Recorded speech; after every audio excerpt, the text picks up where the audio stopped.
Hi, it's Dan Bunker here from United Learning's EdTech team. I want to talk you through how to make a spinning wheel selector in PowerPoint. Let's have a look at the animation effect that you can create. I'm going to go to this slide where it's all been set up and go to my slideshow and run the show from its current position. Now when I click on the spin button, the wheel will spin, and when I click on the spin button again, the wheel will stop. I can then use this as a type of random selector. My wheel could have different text on it. It could be key vocabulary, it could be children's names, it could be anything where you're trying to do some recall with the class. Let's have a look then how we make that spinning wheel. I've got a partial slide here. It's got all the components on it, but it hasn't got the animation yet, which is the key bit that I want to show you today. Now the wheels themselves are just circles cut into sections with text box added to each section. As part of this resource, I'm going to include some ready-made wheels in various sections, so it's very quick for you to customize them to your needs, but it's interesting to know how it's put together. So let's have a look at the animation effect. As well as the wheel, I've got my selector arrow, which is just a triangle, and I've got my spin button, which can be any kind of graphic that you like. And importantly, I've got a second graphic on the page here, which is going to act as an anchor or a kind of a stop button for the spinning animation. It's important you do have two things, and I'll show you why as we create this animation. So the first thing I'm going to do then is to animate the wheel itself. So I select the wheel, I go to animations, and the animation I'm looking for is the spin animation. So I click on spin, and then what I'm going to do is just at the end of the animation here with the animation pane open, I'm going to go into effect options on that animation. There's a couple of things you can do in the effect. Perhaps one of the things you might want to do is add a sound at the start, and there's all sorts of sounds in here. I'll just go with whoosh. And the key thing I need to look at here is under timing, where I want to set a couple of parameters. So firstly, the duration, how quickly does the wheel spin? Well, you could choose very fast, or you could put your own number in here. I find if you go to something like 0.25, that's a very fast one, and it means you can't predict when you click the stop button of the spin where it's going to end up. Whereas if you did it slowly, you could obviously choose at which point to stop it.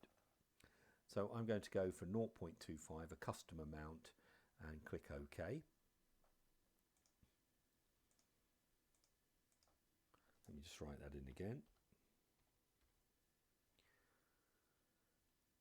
And then under repeat, I'm going to choose until next click. So it will carry on going around very quickly until it has a second click. And the trigger for this is going to be the spin button on the page. So I'm going to start the spinning wheel on the effect of the item that you've chosen for your graphical spin button. Now I named mine spin button using the arrange and select panel, and where you can rename objects, but the chances are if you just put a random picture in there, it will just be called picture one or circle or whatever it is you've put in. But I'm going to choose spin button. I'm going to click OK. Now this isn't going to work fully as I want, but let's see what happens when I go to slideshow and from current slide. So I'm all ready to start my spin. The class are geared up, they're excitedly waiting. I click on spin. Now the problem is I haven't got a way of stopping the spinning wheel.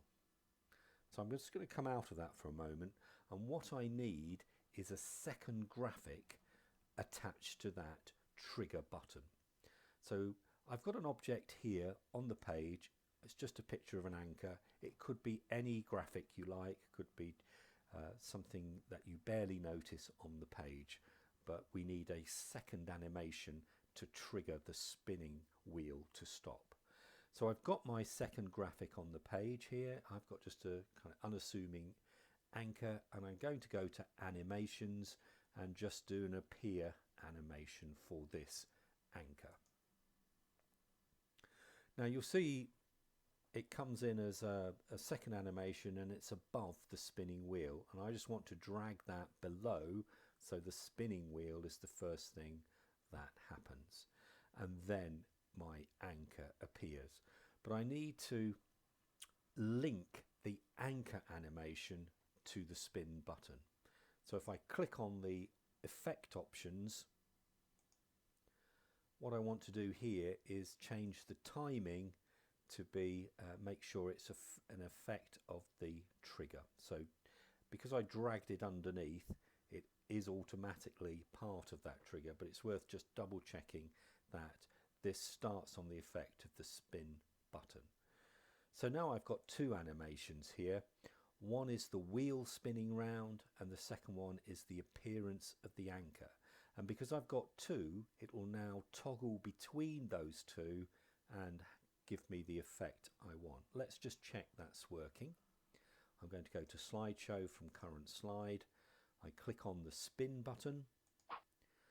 The wheel's now spinning, and because I've got a second animation attached to it, when I click on spin a second time, it stops and we can select the text that it stopped on, and my anchor, my second animation, is visible.